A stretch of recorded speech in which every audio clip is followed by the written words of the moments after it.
Hello, everyone, and welcome to the Criterion Connection. I'm Wade. I'm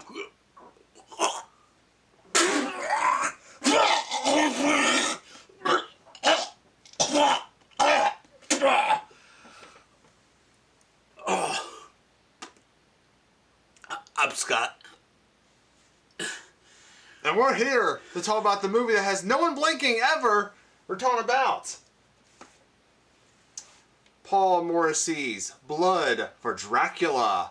Yes, this is actually released by Severin Films, but is technically a Criterion film. It's Spine number 28, I believe, so it's an early one. Andy Warhol presents, starring Udo Kier, the legendary weirdo Udo Kier that we all love. We all love Udo Kier. Who doesn't like Udo? This movie, I mean, this is not going to be... It's going to be a weird movie to talk about. This may be one of the weirdest movies I've seen. Not one. I wouldn't say this is the weirdest movie I've ever seen. I've seen some weird movies.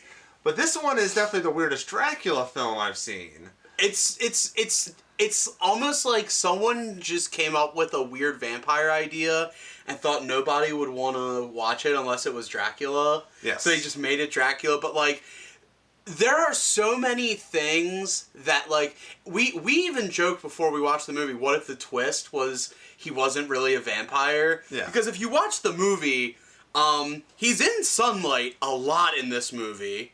So the sunlight doesn't kill him. He doesn't like it, but it doesn't kill him. He touches a crucifix. He touches a crucifix. Not only does he touch it, I believe he touches Jesus. Yeah. As well on it, and it doesn't burn him, doesn't hurt him, nothing. The only thing that seems to really hurt him in this movie is non-virgin blood. We'll call it impure blood. Yes. He goes on a vomit spree. Oh boy, do you want to dive right into, like, the, Udo Kier just being a nut bar? In a good way, not like, like, he's just... I mean, where else? All out in this movie. Where else could you start with this? Like, he is a very prima donna, cowardly, wussy. Especially in the end, he's cowardly. Like he's. Well, he can't help it at the end. He's kind of like a rat. Like he's hiding in the shadows. He's scavenging for food. Right. He's not like the all-powerful Dracula that like Bela Lugosi or Christopher Lee or something like that. Literally any other vampire. Yeah. It's kind of like, I mean, they also have this big subtext about like, this is 1920, it's Italy, this is before Mussolini, it's before fascism and communism and stuff like that, so it's kind of like, they even allude, the Mario, he alludes to the worker. He alludes to like, this is the downfall of people like account. Yeah. So that's why he's like in the shadows more. Right. It's interesting, but too bad a lot of the movie is just a lot of talking. Not only a lot of talking, just a lot of like establishing things we can see with our eyes. Yes. The one scene. Is it the bread?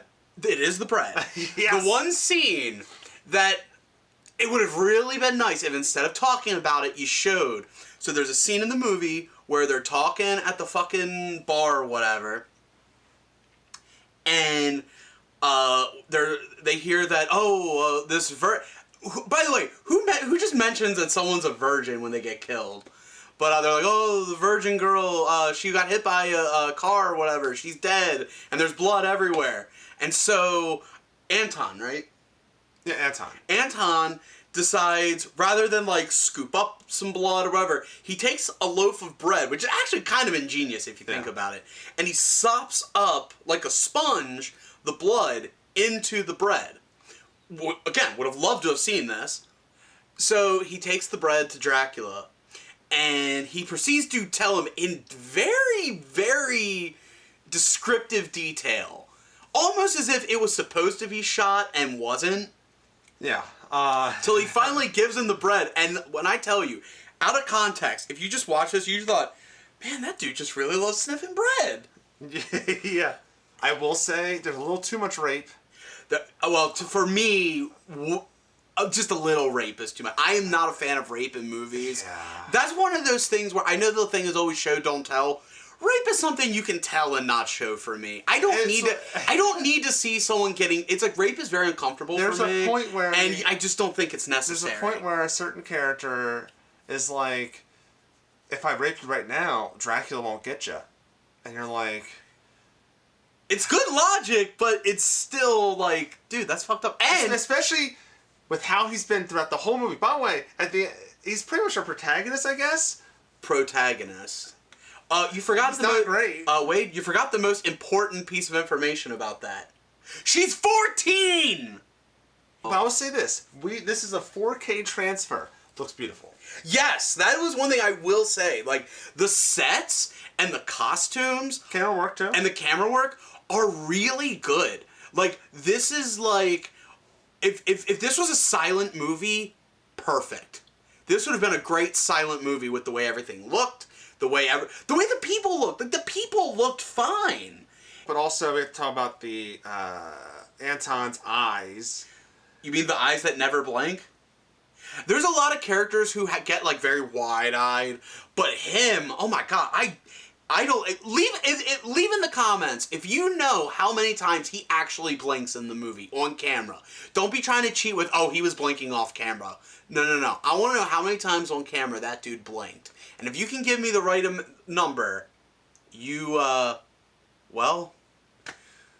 you get nothing but the knowledge of knowing you're right. But last thing I want to bring up before we go, because like I said, it's a movie you gotta.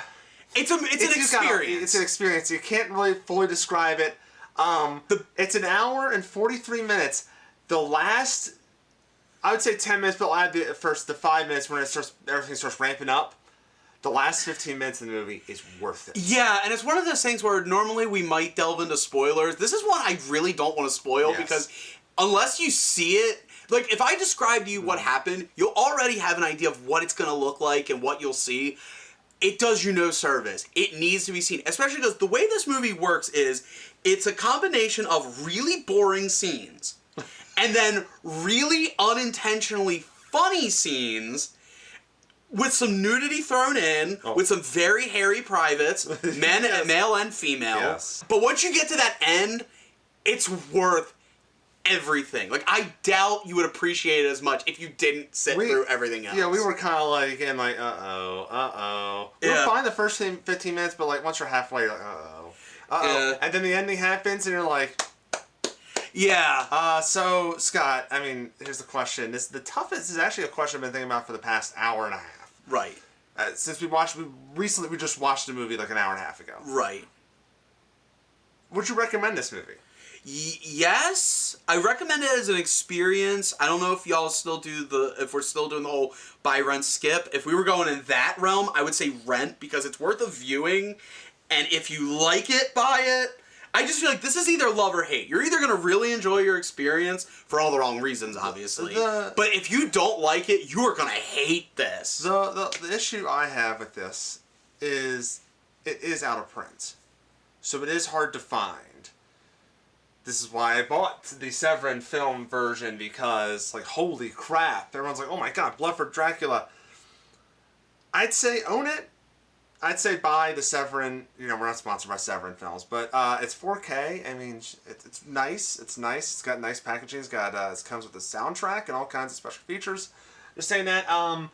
But if, like, you had a way to watch it, like, in a theater viewing or if you found a legal way, we don't support illegal streaming. Do you think this is one of those movies that, to get the full experience, needs to be seen within a group? Maybe not at a theater with a bunch of strangers, but maybe like if you were at a party and someone was like, "Hey, you want to watch a movie?" and you got like a group together. I think the movie was better seeing with you in the same room. So I think if you had more people, probably very enjoyable. Maybe a little alcohol. It's possible. If that's your thing. If not, Monster Energy drinks. I don't know. Bang Energy there. We're not sponsored by Bang. So yeah, I'd also recommend it. I wouldn't spend $120 on a DVD, if that makes sense. I'll put it this way. Considering the Criterion version's out of print, and is the Severin version out of print as well? I think it was limited. I don't know. Okay. It might not be. I would say this is a movie that, because it's like we said, it's an experience. I would say watch this movie, honestly, any way you can. Yes. Because it's worth seeing.